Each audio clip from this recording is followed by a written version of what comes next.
नमस्कार, अनादि टीवी देख रहे हैं आप। मैं हूं आपके साथ ऋषिका गुप्ता। हमारे खास कार्यक्रम आपका शहर आपकी खबर में आपका बहुत स्वागत है।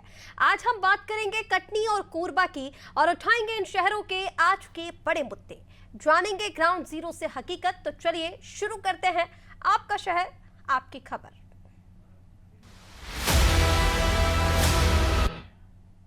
सबसे पहले बात करेंगे कटनी की, जहां पिपरिया शुल्क गांव में बाढ़ पीड़ितों ने सर्वे में गड़बड़ी और मिलीभगत का आरोप लगाया। सचिव सहायक सचिव की सांठगांठ से सूची में भेदभाव के आरोप लगाते हुए जांच दल का बहिष्कार कर दिया है।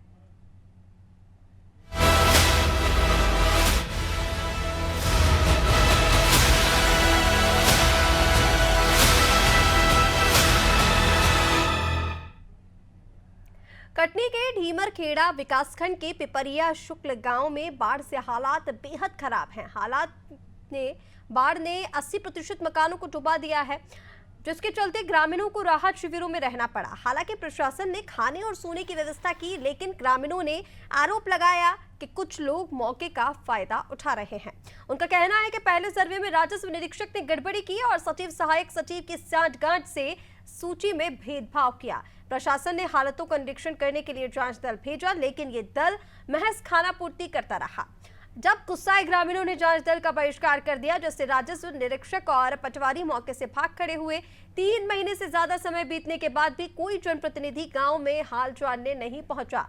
अब कलेक्टर दिलीप यादव ने संज्ञान लिया और जांच के बाद पात्रों को मुआवजा देने का आश्वासन दिया है।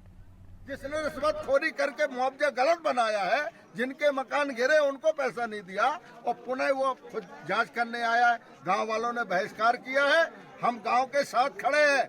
अगर इनका सही जो स्थिति जो जगह है जहां इनका नुकसान हुआ है, अगर घटना स्थल की जांच नहीं होती, किसका मकान गिरा है किसका नहीं गिरा है, सही मुआवजा नहीं मिलता, तो दोबारा मैं इस गांव से पद यात्रा करूंगा। की ये शिकायत संज्ञान में आई है। पूर्व में सीओ जनपद एवं एसडीएम के माध्यम से भी ये शिकायत आई थी और कल कुछ ग्रामीण निवासी कलेक्ट्रेट परिसर भी आए थे। शिकायत को संज्ञान में लिया गया है। गंभीर प्रवृत्ति की शिकायत है और शिकायत की जांच कराई जा रही है। यदि कुछ भी किसी भी प्रकार की आर्थिक अनियमितता पाई जाती है तो न सिर्फ अनुशासनात्मक अपितु दंडात्मक कानूनी कार्रवाई करी जाएगी। एक महिला ने सीधा सीधा आरोप लगाया ग्राम पंचायत सचिव पर कि मनरेगा जॉब मेरा बना हुआ है, पर जब कभी भी एक दिन भी मैंने मनरेगा में काम नहीं किया और मेरा पूरा मेहनताना मजदूरी सचिव निकाल लेता है। ये शिकायत मीडिया के माध्यम से मेरे को प्राप्त हुई है। मैं इस पर रिपोर्ट बुलवा रहा हूँ। रिपोर्ट आने के ऊपर मैं प्रांत उसकी कुछ कहता हूँ। जुलाई अगस्त महीने में जो बाढ़ आई थी, उसके बाद तुरंत बाद में हमने एक टीम गठित की थी, जिसमें राजस्व से पटवारी और RI, सचिव GRS पंचायत ग्रामीण विकास से और कृषि विभाग से भी SDOs को इनको लिया गया था।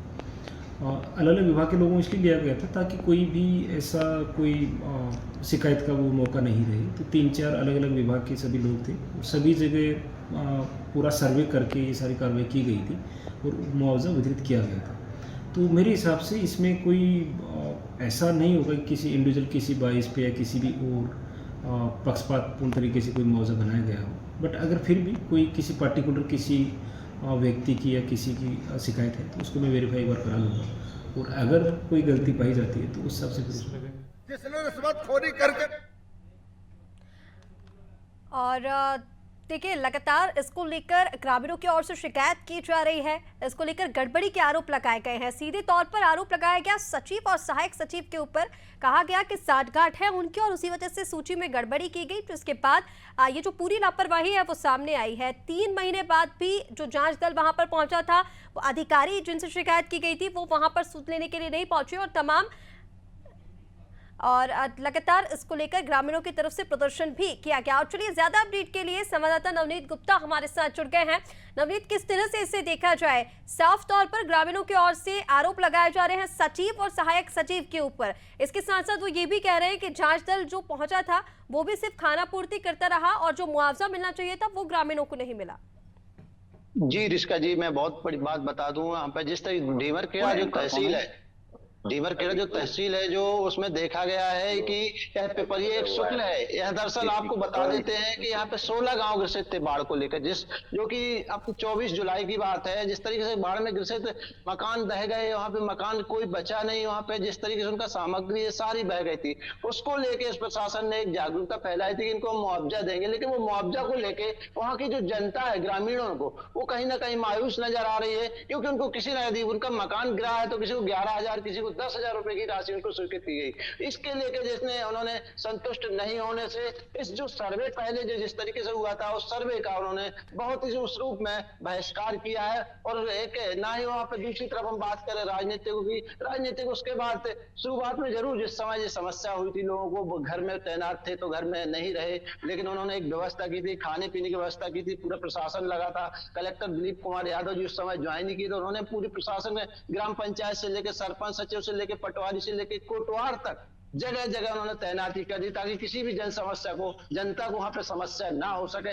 लेकिन अब जब चूंकि उनके मकान नहीं रहे, उनके जो भी डॉक्यूमेंट्स सारे बह गए हैं, सारे पानी से नष्ट हो चुके थे, जिसके चलते उन्होंने एक कलेक्टर साहब यहाँ के उन्होंने आदेशित किया था और शासन ने भी आदेशित किया सबको मुआवजा दिया जाए। लेकिन जो मुआवजा की राशि दी जा रही है, जो देने के उपलक्ष्य में है, लेकिन उस राशि से संतुष्ट नहीं है ग्रामीण, जिसके चलते उन्होंने आज बहुत ही एक आरोप लगाया वहां पे ग्रामीण के सरपंच के ऊपर भी, सचिव के ऊपर भी, कि आखिर जी एक तरफा कहीं ना कहीं कुछ ना कुछ इस तरीके से उन्होंने मुआवजा किया है कि एक कमरे के बीच में बैठकर एक अब उन्होंने किसी प्रकार का सर्वे ना करके एक आरोप लगा है कि कमरे के बीच में बैठ के उन्होंने एक रिपोर्ट दर्ज की है, जिसके चलते मुआवजा राशि कम हो रही। जी नवनीत जी, देखिए जिस तरह से आपने बताया कि एक कमरे में बैठकर वो रिपोर्ट तैयार की गई, जिसकी वजह से जो मुआवजा, उचित मुआवजा मिलना चाहिए था वो नहीं मिल पाया। लेकिन ग्रामीणों की ओर से सचिव, सहायक सचिव, इन लोगों पर आरोप लगाए गए हैं, जांच दल पर आरोप लगाए जा रहे हैं कि उन्होंने लापरवाही की है। इसको लेकर प्रशासन क्या अभी करने की तैयारी में है? क्या इन लोगों पर कार्रवाई की जाएगी प्रशासन की ओर से? जी, मैं बता दूं आपको, जिस तरीके से अब कलेक्टर दिलीप यादव जी ने स्पष्ट बोला है कि इसकी वरिष्ठ अधिकारियों से जांच करके जो भी इसमें दोषी पाए जाएगा उनके साथ कार्रवाई होगी, और जो जनता को, जो वहां पे जिनको मुआवजा की राशि में गड़बड़ी हुई है, उसको लेके भी हम बहुत ही कदम उठाएंगे और उनका जितना भी नुकसान हुआ है भरपाई हमारी प्रशासन पूर्ण रूप से करने के लिए सक्षम है। कहीं कोई समस्या किसी भी जनता को नहीं आने देंगे। जी बिल्कुल नवनीत, जिस तरह से आपने बताया, देखिए कलेक्टर की ओर से कार्रवाई तो की जाएगी, लेकिन फिर भी बड़ा सवाल यहाँ पर खड़ा होता है कि कब तक इन ग्रामीणों को उचित मुआवजा जो है वो मिल पाएगा।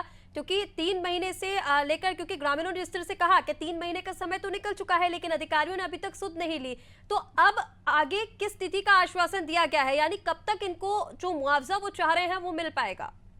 जी, अभी मुआवजा इन्होंने, कलेक्टर साहब ने सिर्फ एक टीम गठित की है कि इसकी जांच करके जल्द से जल्द इनको मुआवजा लेंगे। लेकिन अभी इतना जो यहाँ की जो जनता है उनको भरोसा नहीं है, क्योंकि अभी 3 माह लग चुके हैं, उनको 10-11 हजार रुपए की मुआवजा राशि दी जा रही है जिस तरीके से, तो उनको भी आशंका बनी हुई है कि मुआवजा मिलेगा कि नहीं मिलेगा। कहीं ऐसा ना हो कि जैसे पेपरों की तरह फिर भी ठंडे बस्ते में जैसे 3 महीने से पड़े रहे उसी तरीके से फिर डाल दिया जाए। लेकिन अभी यहाँ पे हम बात करते हैं कलेक्टर साहब की, इन्होंने जरूर संज्ञान में लिया है। जिला पंचायत सीओ शशर गिमावत जी, उन्होंने बहुत ही सक्षम रूप से उन्होंने संगम में लिया है। और साथ में एक यहाँ की हम बात करते, कुछ यहाँ पे नेता अभिनेता हैं जो उन्होंने अपने ही जरूर प्रतिनिधि वहां पे उस समय पहुंच नहीं रहे, लेकिन अब कहीं ना कहीं ये है कि जहां से ये मीडिया में मामला उछलने के बाद कहीं ना कहीं अब लोगों को, यहाँ के प्रशासनिक अधिकारियों को एक जरूर जागते हुए नजर आ रहे हैं। जी बिल्कुल नवनीत, जिस तरह से आपने बताया, देखिए प्रशासन की ओर से कह दिया है कि कार्रवाई की जाएगी, लेकिन देखना होगा कि उचित जो मुआवजा ग्रामीण जो चाह रहे हैं, क्योंकि उनको अब वो भरोसा नहीं रह गया जिस भरोसे से वो पहले इंतजार कर रहे थे कि उन्हें उचित मुआवजा मिल पाएगा। देखना होगा कि कब तक इन्हें उचित मुआवजा मिल पाता है। फिलहाल आपका जानकारी साझा करने के लिए बहुत शुक्रिया नवनीत। तो सर्वे सूची में गड़बड़ी के आरोप लगातार लगाए गए ग्रामीणों की ओर से, और ये कहा गया कि एक कमरे में बैठकर जांच दल ने ये पूरी रिपोर्ट तैयार की और जो उचित मुआवजा मिलना चाहिए था वो नहीं मिला। कटनी के पिपरिया शुक्ल में ये हालात हैं, बाढ़ से हालात हैं, गांव वालों को जो मुआवजे का आश्वासन दिया गया था फिलहाल वो नहीं मिला है।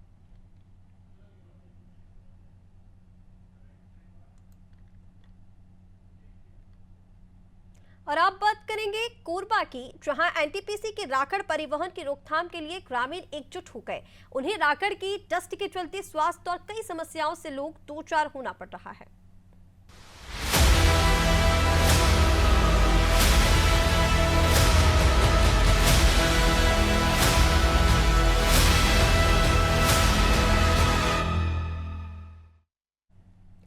कोरबा में एनटीपीसी के राकड़ परिवहन पर रोक लगाने को लेकर ग्रामीण एकजुट हो गए हैं, जिसके चलते कटकोरा कोरबा रोड पर डंपरों की लंबी लाइन लग गई है। दरअसल एनटीपीसी की राकड़ से कई ग्रामीण इलाके प्रभावित हो रहे हैं। महारत्न कंपनी एनटीपीसी के राकड़ बांध से रोजाना सैकड़ों ट्रक डंपर राकड़ का ट्रांसपोर्ट किया जाता है और यही वजह है कि इससे डिंडोल भाटा और चोरपट्टी समेत कई गांव प्रभावित हैं। यहां फैक्ट्री की राकड़ से लोगों को स्वास्थ्य संबंधित समस्याओं समेत फसलों को भी नुकसान पहुंच रहा है। आलम यह है कि राकड़ को कहीं भी अनलोड कर दिया जाता है, जिसके चलते समस्याएं और भी विकराल हो रही हैं। राकड़ परिवहन के चलते सुबह से शाम तक डंपरों की लंबी लाइन लगी रहती है। ऐसे में गांव के लोग, खासकर महिलाओं को निस्तारी की समस्या से जूझना पड़ रहा है। लाख सुविधाएं और दावे करने वाले एनटीपीसी प्रबंधन धरातल पर जीरो नजर आ रहे हैं। हमार मांग यही है कि हमन के तालाब में जो ड्राइवर है नहाथे वो एकदम हर मुँह देते ओला बंद करवा दे और गाड़ी जो तेज रफ्तार से चलत थी वो भी कम करे, धीरे करे और रोड में पानी भी सिंचाई करवा दे 2 टाइम। और जो हमारे धान में जो ये है राखड़ बैठा थे ते अभी वो राखड़ की वजह से फूल नहीं पाते ओकर नुकसानी दे हमार। तो राकड़ परिवहन की समस्या से ग्रामीण परेशान हैं। वहां पर अब ग्रामीण एकजुट हो गए हैं और इसके लिए एक ही सुर में सभी की यही आवाज है कि कहीं ना कहीं ये जो परिवहन राकड़ का वहां पर किया जा रहा है इस पर रोक लगाई जाए और एनटीपीसी की तरफ से इस पर कार्रवाई की जाए। और फिर चलिए ज्यादा बातचीत के लिए हमारे साथ चंद्र कुमार श्रीवास जुड़ गए हैं। चंद्र कुमार, क्या कुछ जानकारी है ग्रामीणों की तरफ से, क्या मांगे की जा रही हैं? क्योंकि देखिए ग्रामीणों को वहां पर स्वास्थ्य संबंधित समस्याओं से भी जूझना पड़ रहा है और कहीं ना कहीं परिवहन के चलते हादसे होने की भी वहां पर संभावना बनी रहती है। फिलहाल ग्रामीणों का क्या कुछ कहना है इसको लेकर? इसी का जी मैं बताना चाहूंगा कि कोरबा जिला जो है ऊर्जाधानी के नाम से जाना जाता है, लेकिन यहाँ पे देखा जा रहा है कि एनटीपीसी प्रबंधन के द्वारा घोर लापरवाही पे बरता जाता है। जहाँ पे इनका राखड़ का जो डैम है वो निरंतर जो है राखड़ जो है बढ़ती जाती है। अगर रोजाना की हम बात करें तो रोजाना 36,000 मीट्रिक टन जो है राख उत्सर्जन करती है एनटीपीसी प्लांट, जिसको डैम को खाली कराने के लिए ट्रकों के माध्यम से रायपुर के प्लांट में भी सप्लाई किया जाता है। साथ ही साथ जो है जहाँ पे हाईवे बन रही है वहां पे भी सप्लाई की जाती है। लेकिन यहाँ पे ये भी देखा जा रहा है कि राखड़ जो परिवहन करने के जो ट्रकें जो लगाई जाती है, ट्रक जो है बीच रोड में ही खड़ा कर देते हैं। उससे गिरने वाली जो राखड़ जो है किसानों की फसल भी बर्बाद करती है। उसके साथ साथ डस्ट जो है विभिन्न प्रकार की बीमारियों को भी जो है किसानों को हो रही है, जो वहां पे लगभग 5 से 6 ग्राम जो है इसमें प्रभावित होती हैं। जैसे कि कह सकते हैं कि चोरभट्टी, डिंडोल भाटा, लोता, ये जैसे और भी जो गांव है लगातार ये जो है परेशानी में घिरे हुए हैं, बीमारियों से घिरी हुई है। लेकिन देखा जा रहा है कि एनटीपीसी प्रबंधन जो है अपनी एम्बुलेंस की टीम तो भेजती है, महज जो है खाना पूर्ति करने के लिए सिर्फ वहां पे जो एम्बुलेंस की जो टीम जाती है सिर्फ वहां पे सर्दी खांसी की और पैरासीटामॉल जो बुखार की टेबलेट है उसी का भी वितरण करती है, जो कि और भी जो गंभीर बीमारियां हैं उनकी एनटीपीसी प्रबंधन जो है ट्रीटमेंट नहीं कराती है। उनके जो ग्रामीण है उनको उनकी हालत पे छोड़ देती है। और खास करके ये भी देखा जा रहा है कि जो ट्रकें जो है वहां से जो लोड करके जो गुजरने वाली जो ट्रकें होती हैं वहां पे तालाब पे किनारे में खड़ा कर देते हैं, तालाब को पूरा गंदा कर देते हैं, जिससे महिलाओं को वहां पे निस्तारी करने के लिए काफी परेशानियों का सामना करना पड़ता है। इन्हीं चीजों को लेकर के जो है महिलाएं जो है एक राय होकर के तमाम जो राखड़ परिवहन में लगे ट्रकों को खड़ा करा दिए, जिससे प्रबंधन जो है हरकत में आई और उनकी बातों को सुनने के लिए लगभग 2 से 3 घंटे के बाद वहां पे पहुंची, जिसके चलते जो है नेशनल हाईवे जो प्रमुख मार्ग है कोरबा और कटघोरा को जोड़ने वाली, उसमें सैकड़ों जो ट्रकें हैं उनकी लंबी कतारें देखने के लिए मिली और महिलाएं जो है अपनी बातों पे अड़ी रही कि भाई इन ट्रकों को जो है कहीं मार्ग व्यवस्थित दूसरे रास्ते करा दें या तो फिर पानी की जो निरंतर जो छिड़काव करें, उनकी निस्तारी के लिए जो है समुचित व्यवस्था बना दें, उनकी जो फसल जो नुकसान हो रही जो डस्ट से उनको मुआवजा राशि प्रदान करें। जी शिखा जी। बिल्कुल चंद्र कुमार, जिस तरह से आपने बताया, देखिए जब महिलाएं एक सुर में वहां पर आवाज उठाती नजर आई उसके बाद एनटीपीसी प्रबंधन की ओर से आश्वासन दिया गया है, लेकिन क्या वाकई, क्योंकि देखिए एनटीपीसी प्रबंधन जितने भी दावे करता नजर आ रहा था फिलहाल तो उनकी पोल खुलती नजर आ रही है, धरातल पर कुछ भी दिखाई नहीं दे रहा है, क्योंकि जो दावे सुविधाओं के लिए किए जाते थे वो ग्रामीणों को नहीं मिल पा रही है। और जिस तरह से आपने बताया कि तालाब का पानी गंदा हो रहा है, फसलों को नुकसान हो रहा है, स्वास्थ्य संबंधित समस्याएं ग्रामीणों को हो रही हैं, तो अब इसको लेकर कब तक कार्रवाई की जाएगी और कब तक इस मांग को पूरा किया जा सकता है, कब तक इस पर रोक लगेगी? ये अगर एनटीपीसी प्रबंधन की बात करें तो एनटीपीसी प्रबंधन जो है सिर्फ एक झूठा आश्वासन देती है, ग्रामीणों को सिर्फ बरगलाती है। और इसी में हम बात करें तो उनको जो मुआवजा भी प्रकरण की अगर बात करें तो मुआवजा प्रकरण उनको पिछले 5 सालों से उनको अभी तक मुआवजा नहीं मिला है। जो बीच में ये स्ट्राइक करके प्रबंधन को जगाते हैं, उनके बावजूद भी जो है इनको अभी तक मुआवजा नहीं मिल पाया। और एनटीपीसी प्रबंधन जो है गहरी नींद में सोई रहती है। जब किसान उनको जगाते हैं तब वो नींद से जगती है, तब उनको हामी भरती है कि ठीक है आपका जो भी चीजें हैं उनको देखा जाएगा, उनके भुगतान किया जाएगा। लेकिन जमीनी स्तर पर देखा जाए तो एनटीपीसी प्रबंधन जो है मूलभूत सुविधाओं से उन जो ग्रामीण है, जो वहां के निवासरत है, जो प्रभावित किसान है, उनको दूर दूर तक एनटीपीसी प्रबंधन जो है लाभ नहीं पहुंचाती है। बिल्कुल चंद्र कुमार, जिस तरह से आपने बताया, लेकिन फिलहाल इंतजार रहेगा कि ग्रामीणों को अगर गंभीर समस्याओं से जूझना पड़ रहा है तो कब तक इस समस्या का समाधान प्रबंधन की ओर से किया जाता है। फिलहाल तमाम बातचीत के लिए आपका बहुत शुक्रिया चंद्र कुमार। तो कटनी हो या फिर कोरबा की आप बात कर लीजिए, हर जगह जो ग्रामीण है, ग्रामीण क्षेत्रों में लोग परेशान हो रहे हैं। कहीं बाढ़ का मुआवजा ठीक ढंग से नहीं मिल रहा है तो कहीं पर आप राकड़ परिवहन को लेकर ग्रामीण जो है वो परेशान है। लगातार प्रशासन से, शासन से इसको लेकर गुहार लगाई जा रही है कि उनकी मदद की जाए, जो वो आरोप लगा रहे हैं उन्हें सुना जाए, उन पर कार्रवाई की जाए। फिलहाल देखना होगा कि इन दोनों ही मामलों में कब तक कार्रवाई हो पाती है। फिलहाल हमारे इस खास कार्यक्रम आपका शहर आपकी खबर में इतना ही। आप बने रहिए राधे टीवी के साथ। नमस्कार।